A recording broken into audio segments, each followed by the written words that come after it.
എല്ലാവർക്കും എൻ്റെ ഓണാശംസകൾ. അപ്പോൾ തിരുവോണ ദിവസം രാവിലെ എടുത്ത വീഡിയോ ആണ് കേട്ടോ. പൂക്കളത്തിനുള്ള പൂവൊക്കെ ഞാൻ തലേദിവസം വാങ്ങി വെച്ചിട്ടുണ്ടായിരുന്നു. ചെറിയൊരു കിറ്റിന് 100 രൂപ കൊടുത്തിട്ടാണ് ഞാൻ വാങ്ങിയത്. സദ്യക്കുള്ള പച്ചക്കറി ഞാൻ തലേദിവസം അരിഞ്ഞു വെച്ചു. അപ്പോൾ രാവിലെ എണീറ്റ് കുളിച്ച് നേരെ അത്തപ്പൂ ഇടാനുള്ള പരിപാടിയിലേക്കൊക്കെ കടന്നിട്ടുണ്ട്. അധികം പൂവിൻ്റെ കോമ്പിനേഷനൊന്നും ഇല്ലായിരുന്നു കേട്ടോ. അതുകൊണ്ട് തന്നെ പൂക്കളും കുറവായിട്ട് ഞാൻ ചെറിയൊരു അത്തപ്പൂവാണ് ഇട്ടത്. അപ്പോൾ വാങ്ങിച്ച് ഞാൻ അത്തപ്പൂ ഇടുന്നത് പൂക്കൾ വാങ്ങിച്ചിടുന്നത് ഞാൻ പാലക്കാട് വന്ന ശേഷമാണ് കേട്ടോ. വീട്ടിലൊക്കെ ആണെങ്കിൽ നമ്മൾ പറമ്പിലുള്ളൊക്കെ പൂവൊക്കെ വെച്ച് അഡ്ജസ്റ്റ് ചെയ്യും. പിന്നെ അതേപോലെ ഇലയൊക്കെ അരിഞ്ഞിടും, അങ്ങനെയൊക്കെയായിരുന്നു. പണ്ടൊക്കെ ഞങ്ങൾ 10 ദിവസം അത്തപ്പൂ ഇടുമായിരുന്നു. ഇപ്പം ഞാൻ തിരുവോണ ദിവസം മാത്രമേ ഇടാറുള്ളൂ കേട്ടോ. ഇതാണ് എൻ്റെ പൂക്കളം. ഇതാണ് ഫൈനലായിട്ടുള്ളത്. ഒരുപാട് ഭംഗിയിലും വലിപ്പത്തിലും ഒന്നും അല്ലെങ്കിലും ചെറിയ രീതിയിൽ എൻ്റെ ഒരു സന്തോഷത്തിന് ഞാൻ ഇങ്ങനെയൊക്കെയാണ് പൂക്കളം ഒരുക്കിയത്. അപ്പോൾ പൂക്കളത്തിൻ്റെ പരിപാടിയൊക്കെ കഴിഞ്ഞിട്ട് നേരെ അടുക്കളയിലോട്ട് കയറിയിട്ടുണ്ട്. ഇനിയിപ്പോൾ സദ്യ ഒരുക്കണമല്ലോ. അപ്പോൾ അവിയൽ, സാമ്പാർ ഇതിനൊക്കെ ഉള്ളതൊക്കെ ഞാൻ അരിഞ്ഞു വെച്ചിട്ടുണ്ടായിരുന്നു. അതുകൊണ്ട് എളുപ്പമായിരുന്നു കേട്ടോ. അമ്പലത്തിൽ പോകുന്നതിന് തൊട്ട് മുന്നേ കുറച്ചൊക്കെ ആക്കിയിട്ട് വേണം പോകാനെന്ന് വിചാരിച്ചിട്ടാണ് പെട്ടെന്ന് ഞാൻ അടുക്കളയിലെ പരിപാടിയൊക്കെ ഒരു പകുതിയോളം ഞാൻ തീർത്തിട്ടാണ് പോയത് കേട്ടോ. അപ്പോൾ കോട്ടയിലെ അമ്പലത്തിലാണ് പോയത്. നല്ല തിരക്കുണ്ടായിരുന്നു.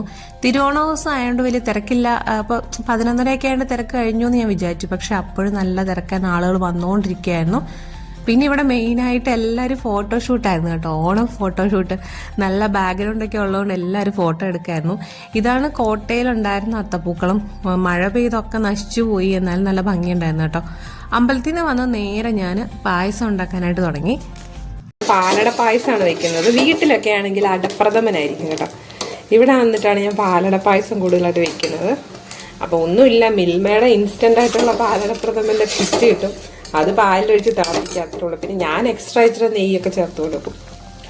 പിന്നെ ഇവിടെ ഞാൻ കടലയും ചേനയും കൂടെ ഉള്ള ഒരു കൂട്ടുകറി വെക്കുന്നത്. അപ്പോൾ അതിന് വേണ്ടിയിട്ട് ഇങ്ങനെ കുറച്ചത് മൂത്ത് കിട്ടണം.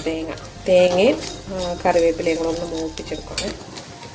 അപ്പം ഞാനിന്ന് വെച്ച ഐറ്റംസ് ഓൾറെഡി ഞാൻ വെച്ച് കഴിഞ്ഞ ഐറ്റംസ് കാണിക്കാവേ. ചോറ് വെച്ചിട്ടുണ്ട്, തിരിച്ചോറാണ്. പിന്നെ നമ്മുടെ അവിയൽ,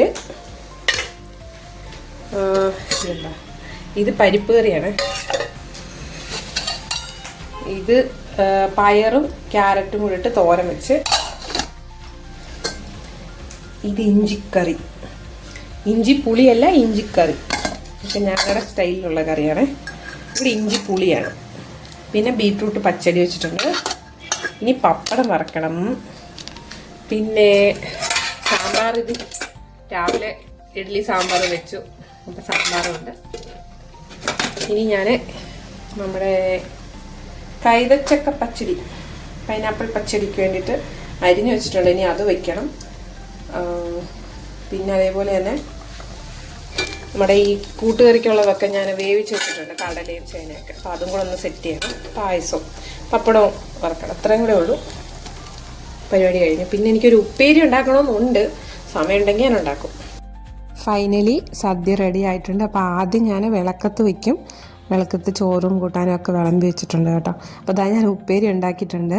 ഞാൻ ഏത്തക്ക കഴിഞ്ഞ ദിവസം വാങ്ങിച്ചായിരുന്നു. ഒരു 3 എണ്ണേ വാങ്ങിച്ചിട്ടുള്ളൂ കേട്ടോ. അത് വെച്ച് കുറച്ച് ഉപ്പേരി ഞാൻ ഉണ്ടാക്കിയിട്ടുണ്ട്.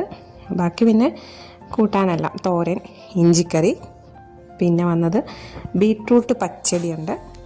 ബീറ്റ്റൂട്ട് പച്ചടി എനിക്ക് ഭയങ്കര ഇഷ്ടമാണ് കേട്ടോ. അമ്മയൊക്കെ ചെറുപ്പത്തിൽ ഉണ്ടാക്കി തരുമായിരുന്നു. എനിക്ക് ഭയങ്കര ഇഷ്ടമാണ്. പിന്നെ സാമ്പാർ, അവിയൽ, നല്ല ചേമ്പൊക്കെ ഇട്ട അവിയലാണ്, ചേമ്പും ചേനയൊക്കെ. പിന്നെ അതാ നമ്മുടെ പൈനാപ്പിൾ പച്ചടി. ഇതാണ് ഞാൻ വെച്ച കൂട്ടുകറി.